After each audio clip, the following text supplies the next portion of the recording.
Hi hello friends, ಎಲ್ಲರಿಗೂ ಕೂಡ ಮತ್ತೊಮ್ಮೆ ನಮ್ಮ ಚಾನಲ್ಗೆ ನಿಮಗೆ ಸ್ವಾಗತ. ಇವತ್ತಿನ ಒಂದು ವಿಡಿಯೋದಲ್ಲಿ 30/1/2026 ಒಂದು ಪ್ರಚಲಿತ ಘಟನೆಗಳನ್ನು ನೋಡೋಣ. ಪ್ರಜಾವಾಣಿ ಪೇಪರ್ ಆಗಿರ್ಬೋದು ಮತ್ತು ಬೇರೆ ಬೇರೆ ಇಂಪಾರ್ಟೆಂಟ್ ಆಗಿರ್ತಕ್ಕಂಥ ಒಂದು ಪೇಪರ್ ನ್ಯೂಸ್ ಆರ್ಟಿಕಲ್ ಮುಖಾಂತರ ಈ ಒಂದು ಕರೆಂಟ್ ಅಫೇರ್ಸ್ ತರಗತಿಗಳನ್ನು ನೋಡ್ಕೊಳ್ತಾ ಹೋಗೋಣ. ನೋಡಿ, ಮೊದಲನೇ ಪ್ರಶ್ನೆ ಏನಿದೆ ಅಂತ, 2026 ಮಹಿಳಾ T20 ವಿಶ್ವಕಪ್ ಎಲ್ಲಿ ನಡೆಯಲಿದೆ ಅಂತ ಇಲ್ಲಿ ಪ್ರಶ್ನೆ ಕೇಳಿದ್ದೇನೆ. ಇಲ್ಲಿ ಇಂಗ್ಲೆಂಡ್, ಭಾರತ, ಆಸ್ಟ್ರೇಲಿಯಾ ಮತ್ತು ದಕ್ಷಿಣ ಆಫ್ರಿಕಾ ಅಂತ 4 ಆಪ್ಷನ್ ಕೊಟ್ಟಿದ್ದಾರೆ. ಇಲ್ಲಿ ನೋಡ್ಬೋದು, ಇಲ್ಲಿ ಒಂದು ಆರ್ಟಿಕಲ್ ಬಂದಿದೆ. 2026 ಮಹಿಳಾ T20 ವಿಶ್ವಕಪ್ಗೆ ಅರ್ಹತೆ ಪಡೆದ ಬಾಂಗ್ಲಾದೇಶ ಮತ್ತು ನೆದರ್ಲ್ಯಾಂಡ್ ಅಂತ. ನೋಡಿ, ಇತ್ತೀಚೆಗೆ ಈ ಒಂದು ಎರಡೂ ದೇಶಗಳು ಈ ಒಂದು ಮಹಿಳಾ T20 ವಿಶ್ವಕಪ್ ಆಡೋದಕ್ಕೆ ಇಲ್ಲಿ ಅರ್ಹತೆಯನ್ನು ಪಡ್ಕೊಂಡಿದ್ದಾವೆ. ಈಗ ಟೋಟಲ್ ಆಗಿ 12 ತಂಡಗಳು ಇಲ್ಲಿ ಈ ಒಂದು ಮಹಿಳಾ T20 ವಿಶ್ವಕಪ್ನಲ್ಲಿ ಏನಪ್ಪ ಅಂತಾರೆ ಆಟವನ್ನು ಆಡ್ತಾರೆ. ಹಾಗಾದರೆ ಈಗ ಭಾರತವನ್ನು ಸೇರಿದಂತೆ ಈ ಒಂದು 12 ತಂಡಗಳು ಅಥವಾ 12 ದೇಶಗಳು ಏನಿದ್ದಾವೆ ಈ ಒಂದು ಮಹಿಳಾ T20 ವಿಶ್ವಕಪ್ನಲ್ಲಿ ಭಾಗವಹಿಸ್ತವೆ. ಆ ಒಂದು ವಿಶ್ವಕಪ್ ಎಲ್ಲಿ ನಡೆಯಲಿದೆ ಅಂತ ಇಲ್ಲಿ ಪ್ರಶ್ನೆ ಕೇಳಿದರೆ ಅದರಲ್ಲೂ ಆಪ್ಷನ್ ಎ ಇಲ್ಲಿ ಇಂಗ್ಲೆಂಡ್ನಲ್ಲಿ ಈ ಒಂದು ವಿಶ್ವಕಪ್ ನಡೀತಕ್ಕಂಥದ್ದು ಇಂಗ್ಲೆಂಡ್ನಲ್ಲಿ ನಡೀತಿದೆ. 2026 ಮಹಿಳಾ T20 ವಿಶ್ವಕಪ್ ಈ ಒಂದು ಇಂಗ್ಲೆಂಡ್ನಲ್ಲಿ ನಡೆಯುತ್ತೆ. ಅದಕ್ಕಾಗಿ ಈ ಒಂದು ನ್ಯೂಸ್ ಬಂದಿರತಕ್ಕಂಥದ್ದು. ಓಕೆನಾ. ನೆಕ್ಸ್ಟು ಎರಡನೇ ಒಂದು ಆರ್ಟಿಕಲ್ ನೀವು ನೋಡ್ಬೋದು. 3 ರಾಜ್ಯಗಳಲ್ಲಿ ಮಾತ್ರ ಈ ವರ್ಷ ಜಾತಿ ಗಣತಿ ಅಂತ ಕೊಟ್ಟಿದ್ದಾರೆ. ಕೇಂದ್ರ ಸರ್ಕಾರ ಸ್ಪಷ್ಟನೆ ಅಂತ. ಅಂದರೆ 2027ರಲ್ಲಿ ಕೇವಲ 3 ರಾಜ್ಯಗಳಲ್ಲಿ ಜಾತಿ ಗಣತಿ ನಡೆಸಬೇಕು ಅಂತ ಇಲ್ಲಿ ಹೇಳಿದ್ದಾರೆ. ಇಲ್ಲಿ ನೋಡ್ಬೋದು, ಪ್ರಸಕ್ತ ವರ್ಷದಲ್ಲಿ ಜಮ್ಮು ಕಾಶ್ಮೀರ, ಹಿಮಾಚಲ ಪ್ರದೇಶ ಮತ್ತು ಉತ್ತರಾಖಂಡ ಈ ಒಂದು 3 ರಾಜ್ಯಗಳನ್ನು ಹೊರತುಪಡಿಸಿ ದೇಶದ ಯಾವುದೇ ರಾಜ್ಯವೂ ಕೂಡ ಜಾತಿ ಮತ್ತು ಸಮುದಾಯ ಆಧಾರಿತ ಜನಗಣತಿಯನ್ನು ನಡೆಸ್ತಾ ಇಲ್ಲ ಅಂತ ಇಲ್ಲಿ ಈ ಮೂಲಕ ತಿಳಿಸಿದ್ದಾರೆ. 2027 ಸಾಲಿನ ಜಾತಿ ಗಣತಿಗೆ ಸಂಬಂಧಪಟ್ಟಂತೆ ದೇಶದ ನಾಗರಿಕರಲ್ಲಿ ಉಂಟಾಗಿರುವ ಗೊಂದಲವನ್ನು ಈ ಒಂದು ಗೃಹ ಸಚಿವಾಲಯ ಈಗ ನಿವಾರಣೆ ಮಾಡಿದೆ. 2027 ಜನಗಣತಿಯನ್ನು 2 ಹಂತಗಳಲ್ಲಿ ನಡೆಸಲಾಗ್ತದೆ. ಮೊದಲ ಹಂತದಲ್ಲಿ ದಾಸ್ತಾನು ಮತ್ತು ವಸತಿ ಜನಗಣತಿ ನಡೆಯಲಿದೆ. ಮತ್ತು ಎರಡನೇದಾಗಿ ಗೃಹೋಪಯೋಗಿ ವಸ್ತುಗಳು ಮತ್ತು ಮನೆಯಲ್ಲಿ ವಾಸಿಸುವ ವಿವಾಹಿತ ದಂಪತಿಗಳ ಸಂಖ್ಯೆ ಮೇಲೆ ಇಲ್ಲಿ ನಡೆಯುತ್ತೆ ಅಂತ ಇಲ್ಲಿ ಹೇಳಿದ್ದಾರೆ.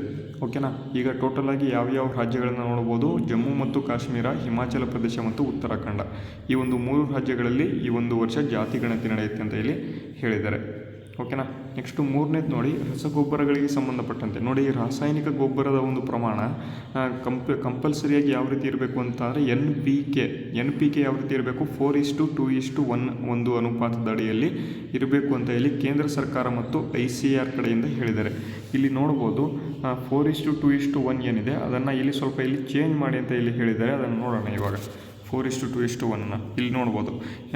ಈ ಒಂದು ವಿಚಾರಗೋಷ್ಠಿಯಲ್ಲಿ ಮಾತನಾಡಿದ ನೀತಿ ಆಯೋಗದ ಸದಸ್ಯ ರಮೇಶ್ ಚಂದ್ ಅವರು, ದೇಶವು 4:2:1 ಆದರ್ಶ NPK ಅನುಪಾತವನ್ನು ಗಂಭೀರವಾಗಿ ಮರುಪರಿಶೀಲನೆ ಮಾಡಬೇಕು ಅಂತ ಇಲ್ಲಿ ಮಾಹಿತಿಗಳನ್ನು ಕೊಟ್ಟಿದ್ದಾರೆ.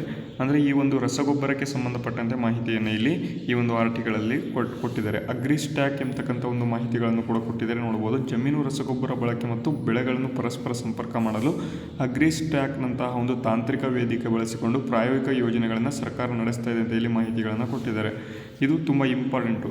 ಮತ್ತು ಇಲ್ಲಿ ಮಿಶ್ರಾ ಇವರು ಏನಪ್ಪ ಹೇಳಿದ್ದಾರೆ ಅಂತಂದರೆ,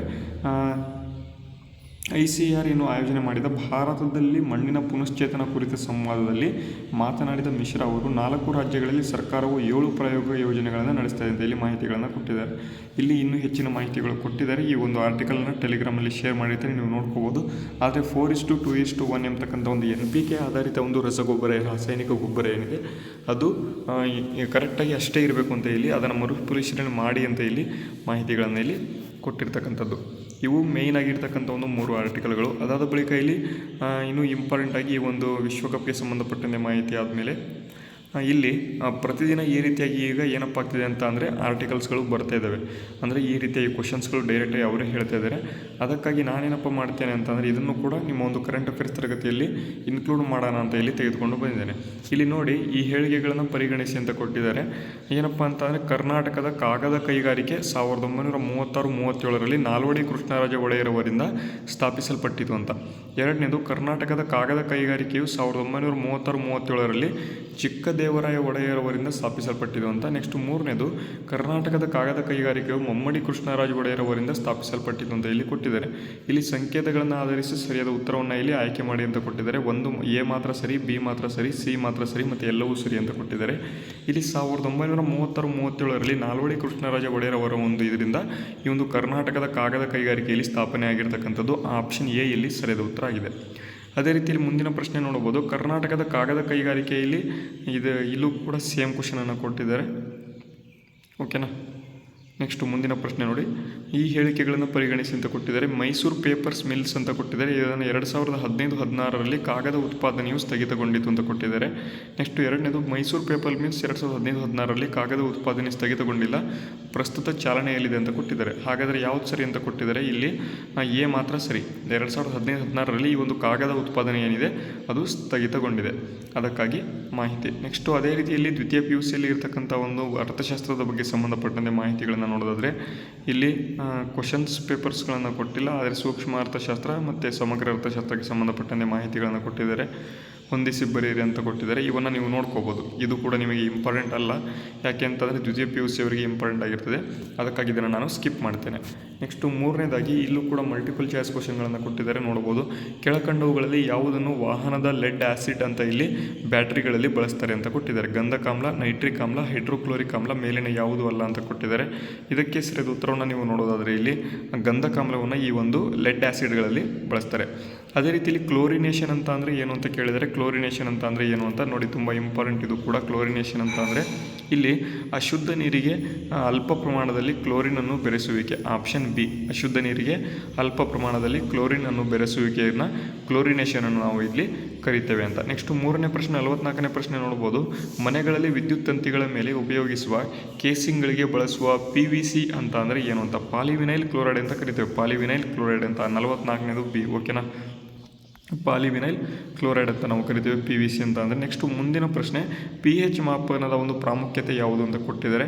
ಮಾನವನ ರಕ್ತದ ಮೌಲ್ಯವು 7.36ರಿಂದ 7.42 ಒಂದು ಇದರಲ್ಲಿ ಇರುತ್ತೆ ಅಂತ. ನೆಕ್ಸ್ಟ್ ಎರಡನೇದು, ಸಸ್ಯಗಳು ಮತ್ತು ಪ್ರಾಣಿಗಳ ದೇಹದ pH ಮೌಲ್ಯವು 7ರಿಂದ 7.8 ಒಂದು ಇದ್ರೆ ಮಾತ್ರ ಬದುಕುಳಿತವೆ ಅಂತ ಕೊಟ್ಟಿದ್ದಾರೆ. ನೆಕ್ಸ್ಟ್ ಮೂರನೇದು, ಕೃಷಿಯಲ್ಲಿ ಮಣ್ಣಿನ pH ಎಷ್ಟಿರುತ್ತೆ ಅಂತ ಅಂದರೆ ಮೊದಲ ಒಂದು ಪ್ರಮುಖ ಪಾತ್ರ ವಹಿಸ್ತವೆ ಅಂತ ಕೊಟ್ಟಿದ್ದಾರೆ. ನೆಕ್ಸ್ಟ್ ನಾಲ್ಕನೇದು, ಮೇಲಿನ ಎಲ್ಲವೂ ಅಂತ ಕೊಟ್ಟಿದ್ದಾರೆ. ಹಾಗಾದರೆ ಸರಿಯಾದ ಉತ್ತರವನ್ನು ನೀವು ನೋಡೋದಾದರೆ ಇಲ್ಲಿ ಎಲ್ಲವೂ ಕೂಡ ಸರಿಯಾಗಿದ್ದಾವೆ, ಈ ಒಂದು ABC, ಅದಕ್ಕಾಗಿ ಆಪ್ಷನ್ ಡಿ ಇಲ್ಲಿ ಸರಿಯಾದ ಉತ್ತರ. ಅದೇ ರೀತಿಯಲ್ಲಿ ಕರ್ಪೂರೀಕರಣ ಅಥವಾ ಉತ್ಖನನ ಅಥವಾ ಉತ್ಪನ್ನನ ಅಂತ ಅಂದರೆ ಏನು ಅಂತ ಕೇಳಿದರೆ, ಉತ್ಪನ್ನನ ಅಂತ ಅಂದರೆ ಏನು ಅಂತ ನೋಡಿ, ಇಂಪಾರ್ಟೆಂಟು. ಉತ್ಪನ್ನನ ಅಂತ ಅಂದರೆ ಇಲ್ಲಿ ಕೆಲವು ವಸ್ತುಗಳು ಶಾಖದಿಂದಾಗಿ ಘನಸ್ಥಿತಿಯಿಂದ ನೇರವಾಗಿ ಅನಿಲ ರೂಪಕ್ಕೆ ಬದಲಾಗ್ತವೆ, ನಂತರ ಅನಿಲ ಸ್ಥಿತಿಯಿಂದ ಘನ ರೂಪಕ್ಕೆ ಬದಲಾಗ್ತವೆ. ಅದಂಥವನ್ನು ಏನಪ್ಪ ಮಾಡ್ತೇವೆ ಅಂತಂದರೆ ಕರ್ಪೂರೀಕರಣ ಅಥವಾ ಉತ್ಪನ್ನನ ಅಂತ ಇಲ್ಲಿ ನಾವು ಕರಿತೇವೆ. ನೆಕ್ಸ್ಟ್ ಮುಂದಿನ ಪ್ರಶ್ನೆ, ಈ ಕೆಳಕಂಡ ಯಾವುದನ್ನು ಕರಗಿಸಲು ದ್ರವರಾಜವನ್ನಾಗಿ ಬಳಸ್ತಾರೆ ಅಂತ. ದ್ರವರಾಜ ಯಾರು ಅಂತ ಇಲ್ಲಿ ಕೇಳಿದರೆ, ದ್ರವರಾಜ ಯಾರಪ್ಪ ಅಂತ ಅಂದರೆ ಆಪ್ಷನ್ ಸಿ, ಚಿನ್ನವನ್ನು ಇಲ್ಲಿ ಕರೀತಾರೆ ದ್ರವರಾಜವನ್ನಾಗಿ. ನೆಕ್ಸ್ಟ್ 48ನೇ ಪ್ರಶ್ನೆ, ಲೋಹೋದ್ಧರಣೆಗೆ ಸಂಬಂಧಪಟ್ಟಂತೆ ಕೆಳಗಿನವುಗಳಲ್ಲಿ ಯಾವುದು ಸರಿಯಾಗಿದೆ ಅಂತ ಇಲ್ಲಿ ಕೇಳಿದರೆ, ಲೋಹೋದ್ಧರಣೆ ಅಂತ ಅಂದರೆ ಇಲ್ಲಿ ಲೋಹೋದ್ಧರಣೆಗೆ ಇಲ್ಲಿ ಬಹುತೇಕ ಲೋಹಗಳು ಶುದ್ಧ ರೂಪದಲ್ಲಿ ದೊರೆಯೋದಿಲ್ಲ, ಹೌದು. ನೆಕ್ಸ್ಟು ಎರಡನೇದು, ಲೋಹಗಳು ಅದಿರಿನ ರೂಪದಲ್ಲಿ ದೊರೆಯುತ್ತವೆ, ಹೌದು. ನೆಕ್ಸ್ಟ್ ಮೂರನೇದು, ಅದರ ಅದಿರನ್ನು ಉದ್ಧರಿಸಿ ಅವುಗಳನ್ನು ಶುದ್ಧೀಕರಿಸಿ ಲೋಹ ಪಡೆಯುವ ತಂತ್ರಜ್ಞಾನವೇ ಲೋಹೋದ್ಧರಣ. ಇವು ಮೂರು ಕೂಡ ಸರಿ, ಹಾಗಾಗಿ ಮೇಲಿನ ಎಲ್ಲವೂ ಕೂಡ ಇಲ್ಲಿ ಸರಿಯಾಗಿದ್ದಾವೆ. ನೆಕ್ಸ್ಟ್ ಮುಂದಿನ ಪ್ರಶ್ನೆ ನೋಡಬಹುದು, ಲೋಹಗಳ ಮೇಲೆ ಗಾಳಿಯ ವರ್ತನೆ ಹೇಗೆ ಉಂಟಾಗುತ್ತೆ ಅಂತ ಇಲ್ಲಿ ಕೇಳಿದರೆ, ಲೋಹಗಳ ಮೇಲೆ ಗಾಳಿಯ ವರ್ತನೆ ಯಾವ ರೀತಿ ಉಂಟಾಗುತ್ತೆ ಅಂತ ಅಂದರೆ ಎರಡು, ಅಂದರೆ ಕಬ್ಬಿಣದ ತೇವಯುಕ್ತ ಗಾಳಿಯಲ್ಲಿನ ಆಮ್ಲಜನಕದೊಂದಿಗೆ ವರ್ತಿಸಿ ಕಂದು ಬಣ್ಣದ ಕಬ್ಬಿಣದ ಆಕ್ಸೈಡ್ ಉಂಟಾಗುತ್ತೆ, ಅದುವೇ ತುಕ್ಕು ಅಂತ ನಾವು ಕರಿತೇವೆ. ನೆಕ್ಸ್ಟ್ ಎರಡನೇದು, ಸೋಡಿಯಂ ಮತ್ತು ಪೊಟ್ಯಾಷಿಯಂನಂತಹ ಲೋಹಗಳನ್ನು ಗಾಳಿಯಲ್ಲಿ ಆಮ್ಲಜನಕದೊಡನೆ ವರ್ತಿಸಿ ಆಕ್ಸೈಡ್ಗಳಾಗುವುದರಿಂದ ಸೋಡಿಯಂ ಮತ್ತು ಪೊಟ್ಯಾಷಿಯಂ ಅನ್ನು ಸೀಮೆ ಎಣ್ಣೆಯಲ್ಲಿ ಸಂಗ್ರಹಿಸಿ ಇಡ್ತಾರೆ. ಎರಡು ಕೂಡ ಸರಿ, ಹಾಗಾಗಿ ಆಪ್ಷನ್ ಸಿ ಸರಿಯಾದ ಉತ್ತರ. ಅದೇ ರೀತಿ ಇಲ್ಲಿ ಮುಂದಿನ ಪ್ರಶ್ನೆ ನೋಡಿ, ಈ ಕೆಳಕಂಡವುಗಳಲ್ಲಿ ಯಾವುದು ಮ್ಯಾಂಗನೀಸ್ನ ಅದಿರು ಆಗಿದೆ ಅಂತ. ಮ್ಯಾಂಗನೀಸ್ನ ಅದಿರು ಯಾವುದು ಅಂತ ನೋಡಿ, ಹಾಸ್ಮನೈಟ್, ಬ್ರಾನೈಟ್, ಪೈರಾಲೂಸೈಟ್ ಅಂತ ಕೊಟ್ಟಿದ್ದಾರೆ. ಇವು ಮೂರು ಕೂಡ ಹಾಸ್ಮನೈಟ್ ಆಗಿರ್ಬೋದು, ಬ್ರಾನೈಟ್ ಆಗಿರ್ಬೋದು ಮತ್ತು ಪೈರಾಲೂಸೈಟ್ ಮೂರು ಕೂಡ ಇಲ್ಲಿ ಏನಪ್ಪ ಆಗಿದೆ ಅಂತಂದರೆ ಮ್ಯಾಂಗನೀಸ್ನ ಒಂದು ಅದಿರು ಆಗಿದೆ, ಹಾಗಾಗಿ ಆಪ್ಷನ್ ಡಿ ಇಲ್ಲಿ ಸರಿಯಾದ ಉತ್ತರ ಆಗಿದೆ. ನೆಕ್ಸ್ಟ್ ಇಲ್ಲಿ ಪ್ರಚಲಿತ ಘಟನೆಗಳು ಅಂತ ಇಲ್ಲಿ ಕೊಟ್ಟಿದ್ದಾರೆ ನೋಡಿ. ಚಿಪ್ಸ್ ಟು ಸ್ಟಾರ್ಟಪ್ ಅಂತ C2S ಅಂತಕ್ಕಂಥ ಒಂದು ಕಾರ್ಯಕ್ರಮವನ್ನು ಯಾವ ಸಚಿವಾಲಯ ಇಲ್ಲಿ ಪ್ರಾರಂಭ ಮಾಡಿದೆ ಅಂತ ಇಲ್ಲಿ ಪ್ರಶ್ನೆ ಕೇಳಿದ್ದಾರೆ. ಚಿಪ್ಸ್ ಟು ಸ್ಟಾರ್ಟಪ್ ಅಂತ, ಹಾಗಾದರೆ ಯಾವ ಒಂದು ಸಚಿವಾಲಯ ಪ್ರಾರಂಭ ಮಾಡಿದೆ ಅಂತ ಅಂದರೆ ಎಲೆಕ್ಟ್ರಾನಿಕ್ಸ್ ಮತ್ತು ಮಾಹಿತಿ ತಂತ್ರಜ್ಞಾನ ಸಚಿವಾಲಯ ಈ ಒಂದು C2S ಅಂತಕ್ಕಂಥ ಒಂದು ಕಾರ್ಯಕ್ರಮವನ್ನು ಪ್ರಾರಂಭ ಮಾಡಿದೆ. ಅದೇ ರೀತಿಯಲ್ಲಿ ಮುಂದಿನ ಪ್ರಶ್ನೆ, ಭಾರತೀಯ ಕರಾವಳಿ ರಕ್ಷಣಾ ಹಡಗು ಸಂಕಲ್ಪವನ್ನು ಯಾವ ಹಡಗು ಕಟ್ಟೆಯು ಸ್ಥಳೀಯವಾಗಿ ನಿರ್ಮಾಣ ಮಾಡಿದೆ ಅಂತ. ಭಾರತೀಯ ಕರಾವಳಿ ರಕ್ಷಣಾ ಹಡಗು ಸಂಕಲ್ಪವನ್ನು ಯಾವ ಹಡಗು ಕಟ್ಟೆಯು ಸ್ಥಳೀಯವಾಗಿ ನಿರ್ಮಾಣ ಮಾಡಿದೆ ಅಂತ ಇಲ್ಲಿ ಪ್ರಶ್ನೆ ಕೇಳಿದ್ದಾರೆ.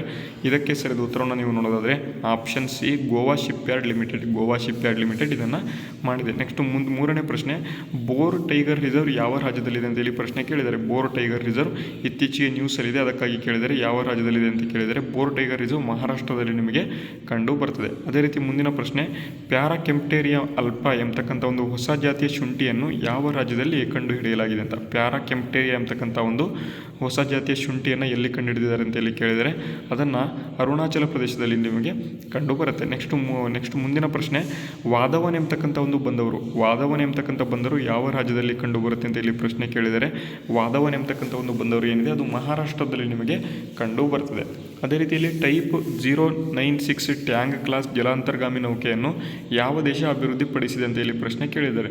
48ನೇದಕ್ಕೆ ಈ ಒಂದು ಟೈಪ್ 096 ಟ್ಯಾಂಗ್ ಕ್ಲಾಸ್ ಜಲಾಂತರ್ಗಾಮಿ ನೌಕೆ ಚೀನಾ ದೇಶ ಇದನ್ನು ಅಭಿವೃದ್ಧಿಪಡಿಸಿದೆ. ಅದೇ ರೀತಿ ಮುಂದಿನ ಪ್ರಶ್ನೆ, ಭಾರತದಲ್ಲಿ ಅತಿ ಹೆಚ್ಚು ಉಪ್ಪು ನೀರಿನ ಮೊಸಳೆಗಳು ನೈಸರ್ಗಿಕ ಆವಾಸ ಸ್ಥಾನದಲ್ಲಿ ಕಂಡುಬರುವ ರಾಜ್ಯ ಯಾವುದು ಅಂತ ಕೇಳಿದರೆ ಉಪ್ಪು ನೀರಿನ ಮೊಸಳೆಗಳಿಗೆ ಸಂಬಂಧಪಟ್ಟಂತೆ ಪ್ರಶ್ನೆ.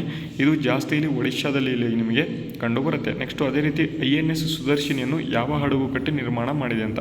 INS ಎಂಬತಕ್ಕಂಥ ಒಂದು ಸುದರ್ಶಿನಿಯನ್ನು ಯಾವ ಹಡಗು ಕಟ್ಟಿ ನಿರ್ಮಾಣ ಮಾಡಿದೆ ಅಂತ ಕೇಳಿದರೆ ಇದನ್ನು ಗೋವಾ ಶಿಪ್ಯಾರ್ಡ್ ಲಿಮಿಟೆಡ್ ಏನಿದೆ ಅದು ನಿರ್ಮಾಣ ಮಾಡಿರ್ತಕ್ಕಂಥದ್ದು.